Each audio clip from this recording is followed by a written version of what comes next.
Extra large. It was a busy Saturday night at the Pizza Coop and Ale House restaurant in Woodinville when suddenly there was trouble at table 17. We're sitting at that table there. My wife and I had been married for just 2 months at that time. The last thing I remember was pouring us each a second glass of wine. I heard a scream, and then that led into a couple of screams. Server Neil Porter saw Tricia Long slumped over in the booth. Customer Michael Griffin was already at her side. And so I felt to see if there was a pulse and listened to feel if I could hear or feel a breath at all. We all realized CPR needed to take place. Together, the two men took turns doing CPR for several minutes until paramedics arrived with a defibrillator.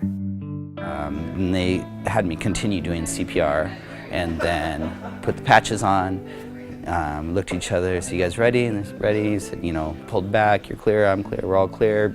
Got a shock on board. The shock got Tricia's heart working again.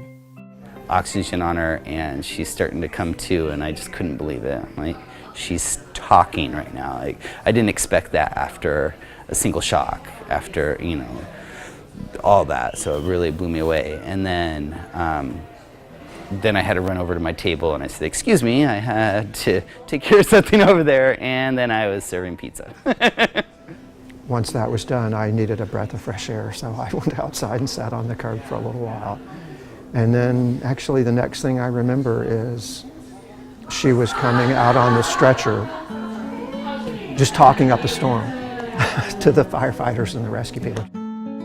I was in the ambulance. I was arguing with the paramedics, trying to tell them I just fainted and to just take me home, that I didn't want to go to the hospital. And finally one of them said, "Ma'am, you were dead 5 minutes ago." But Tricia is alive because of two heroes trained in CPR who were willing to get involved.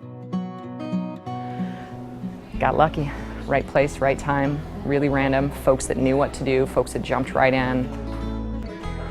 That night so affected everyone connected with this restaurant, the Pizza Coop organized and hosted CPR trainings for customers and staff. Trainings like this also happened where Tricia works.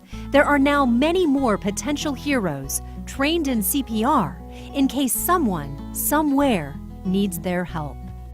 People have a responsibility to care for other people when and if they can. Everyone should be trained. Everyone. I probably wouldn't be alive if it hadn't been for them.